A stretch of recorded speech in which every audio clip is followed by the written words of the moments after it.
Lamine Yamal বর্তমান বিশ্বের সেরা তরুণ ফুটবলার, এতে কোনো সন্দেহ নেই। বার্সার হয়ে তিনি নিয়মিত ইতিহাস রচনা করছেন। লামিন সেরা হওয়ার পিছনে বার্সেলোনার অনেক বড় অবদান রয়েছে। বার্সায় লামিন ইয়ামালের আগমন অতটাও সহজ ছিল না।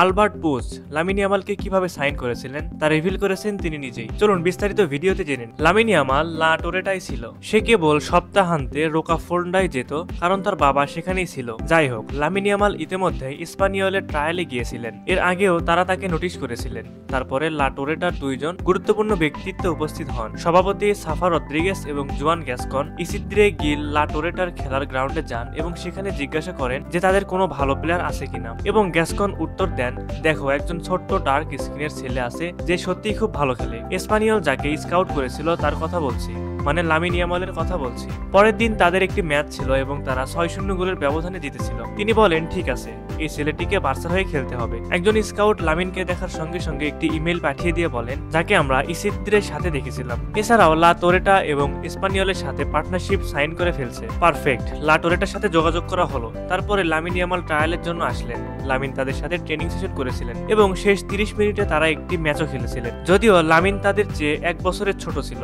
অন্যদের চেয়ে 1 বা 2 বছরের ছোট হওয়া সত্ত্বেও সে অবিশ্বাস্য পারফর্ম করেছিলেন। এবং অবভিয়াসলি যেহেতু সে সেখানে ছিল, আপনি কল্পনা করতে পারেন সিদ্ধান্তটি কে নিয়েছিল। সেই মুহূর্ত থেকে তারা তাকে বলেছিল যেন সে ফিরে আসে, এবং তারা আনুষ্ঠানিকভাবে তাদের জানিয়েছিল যে তারা তাকে চায়। এরপর প্রেসিডেন্ট ও হুয়ান গাসকনের মধ্যে একটি মিটিং অনুষ্ঠিত হয়। তারা লা টোরেটায় তাকে এবং তার পরিবারের সাথে বসলেন। তারা তাদের বলেছিল, আপনার কাছে স্পানিওল এবং বার্সা থেকে অফার আছে, আপনি কি করতে চান? বাবা মা বিষয়টি ভেবে দেখার জন্য সময় নিলেন। অবশেষে স্কাউট পরামর্শ দিলেন, হয়তোবা বাচ্চাটিকে জিজ্ঞাসা করাই সহজ হবে আমাদের জন্য। দিন শেষে যদিও সে ছোট, হয়তোবা বাচ্চাটিকে জিজ্ঞাসা করাই সহজ হবে আমাদের জন্য। দিন শেষে যদিও সে ছোট, তবুও তাকে সিদ্ধান্ত নিতে হবে। এবং লামিন ইয়ামাল বলেছিল যে আমি বার্সেলোনার হয়ে খেলতে চাই। একটি গুরুত্বপূর্ণ বিষয়, বার্সায় তারা তাকে সব ধরনের ট্রেনিং ইকুইপমেন্ট সরবরাহ করেছিল। এই ছোট ছোট জিনিসগুলি যা খুব বেশি মনে নাও হতে পারে, তবে আমি সবসময় বলি, ছোট ছোট বিষয়গুলো বিশাল চেঞ্জ আনে। এই সমস্ত অতিরিক্ত সহায়তা এই সবকিছুই পার্থক্য তৈরি করে দেয়। তারা তাকে বলেছিল যে আমাদের সাথে কখনো কেউ এভাবে আচরণ করেন। এর মানে এই নয় যে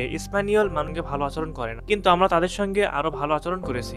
এবং সেই মুহূর্ত থেকে ছেলেটি আসতে থাকলো। প্রায় এপ্রিল মাসের শেষের দিকে বার্সা কর্তৃপক্ষ মা এবং ছেলেকে ফোন করেছিল এবং তারা নিশ্চিত করেছিল যে তারা বার্সায় থাকতে চায়, এবং উভয় পক্ষই এগ্রি হয়েছিল।